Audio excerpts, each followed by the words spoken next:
there's many instances over the course of that primary where people can look at and say, what is the true proof that the election was rigged?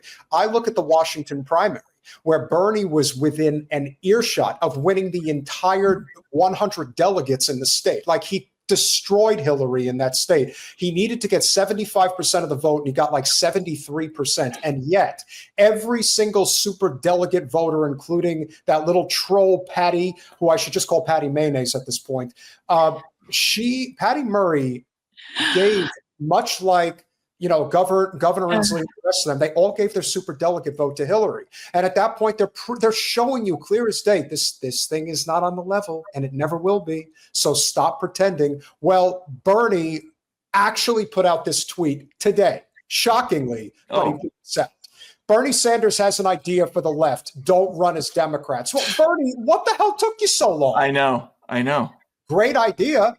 And that's how you create leverage. I don't understand how anyone thinks there is any other way that you are going to change things in this country in terms of left populism if you don't run as far away from the Democrats as possible. And what they did to you, what the establishment did to you, is a prime example of just that. You are as classical liberal as it gets, and they told you to kick rocks, literally. Oh, it was worse than that. I mean, well, they implied that he was a Russian agent. They leaked phony intelligence about him. And I talked to Bernie about this in 2016 after that election. And one of the things he talked about is how deep his affection was for the Democratic Party, that, he had grown up poor in his neighborhood. He didn't know anybody who wasn't a Democrat, and that he really deeply believed in the institution. He personally liked Joe Biden because Biden had helped him get oriented when he came to the Senate. Bernie's, one of the problems is he's kind of a nice guy, right?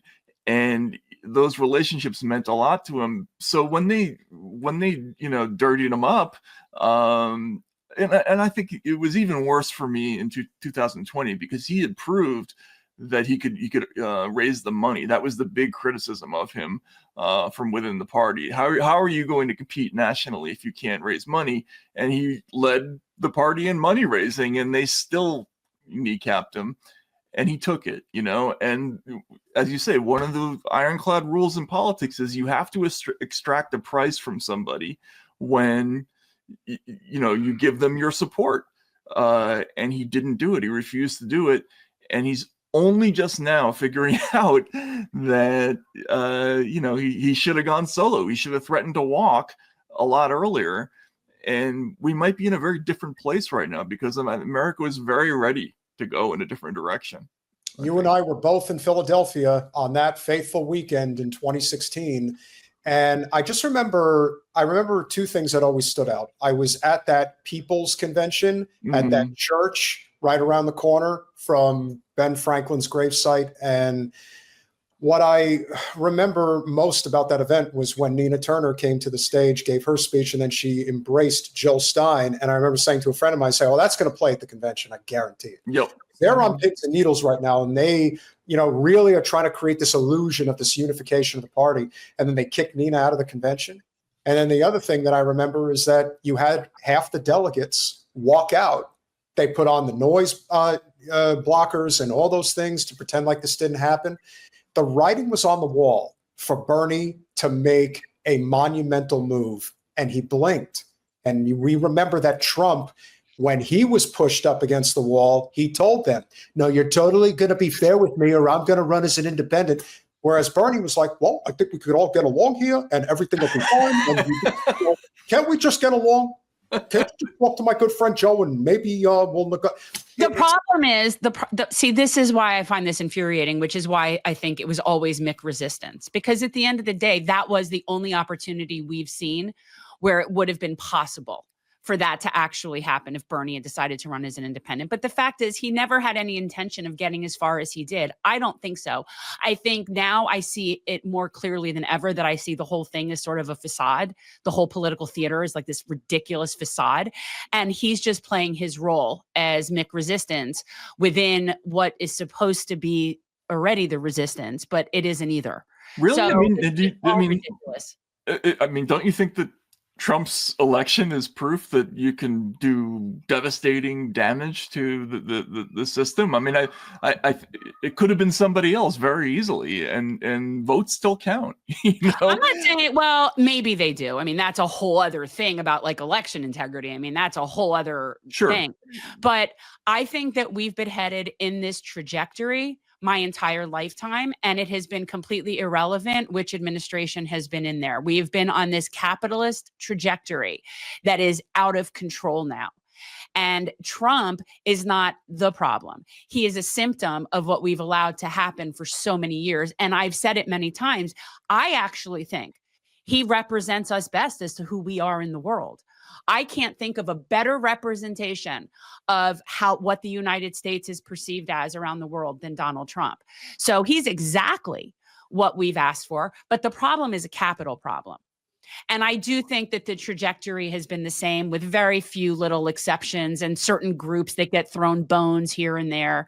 And that's good for them. You know, I get it. But overall, we have a capital problem. And until people realize that this is a global class war and stop looking at it like it's a red, blue, left, right thing, we're going to keep circling the drain. So that's my problem with it. And if Bernie really had any intention of being part of a revolution, he would have done so because he had the opportunity to do so, which brings me back to that. Well, I never thought he really meant revolution. I think he's a reformer, not a revolutionary. And at the end of the day, he got right back in line per Mick resistance, which is why I think it's theater. And he had that one moment, after he won the Michigan primary where everyone was kind of like, oh man, he could actually do this. And then he had that debate down in Miami, and I have never, ever seen a debate in my life where one candidate obliterated the other one. But that was also the one where he said, he didn't give me $250,000 for a Wall Street speech. He said I was dangerous, and he's right. I am dangerous. And then I'm just thinking, now they're going to really show you just how rigged the system really is, because he's threatening the actual lifeblood of capitalism, which is Wall Street. And if he's willing to go there, then it has to be a revolution. There is no other way. And who knows what happened? Was he threatened? Who knows? But what we do know is it was worth taking that chance, even if he only got 15% of the vote at a minimum, if he decided to run on the Green Party ticket, which he had every legal right to do if he wanted to do it in that instance. We're looking now at how do we make up for that mistake? You know, what do we do now? Do we look at this from the perspective of we have to stop looking to Bernie Sanders and AOC with their little come on back to the Democrats tour that they're doing right now? Good luck with that. Which almost makes you wonder, okay, Bernie, you make this statement today about that people should be running outside the two-party system. That's great. What are you going to do about it? Are you going to hold rallies now and tell people to get the hell away from the Democratic Party? Then we'll believe that you may actually have woken up, even if it's at the 11 o'clock hour of his career and his life.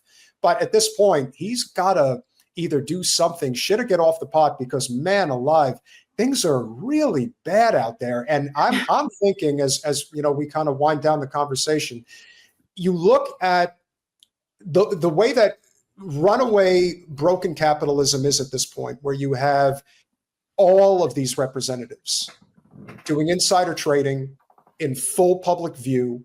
You have multiple Twitter pages devoted exclusively to tracking the trades of our representatives, with Pelosi being at the head.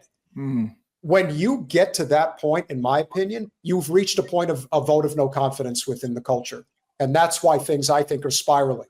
Israel's one part of it. Wall Street's another part. But there's many components that have led us to this point where everyone thinks it's Trump's fault. No, it's not. Trump is just taking advantage of every broken element of our system at this point, and he's cashing in on it. A lot of other people would, too, if they were in his place. See, the reason I look at this a little differently, what you're describing is there's this gigantic frustration and lack of confidence with institutional America at every level. People are angry at Wall Street, they're angry at the Fed, they're angry at universities, they're angry at big law firms, and they're angry at all sorts of things. And this has been a feature not just of the United States, but politics all over the world. There have been these uprisings on the left and on the right. They're generally termed populist uprisings, but they all have a similar character, which is we're pissed off.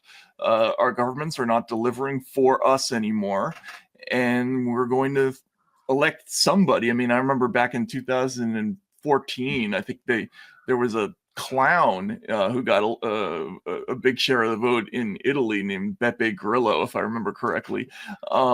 Just anybody who wasn't a politician.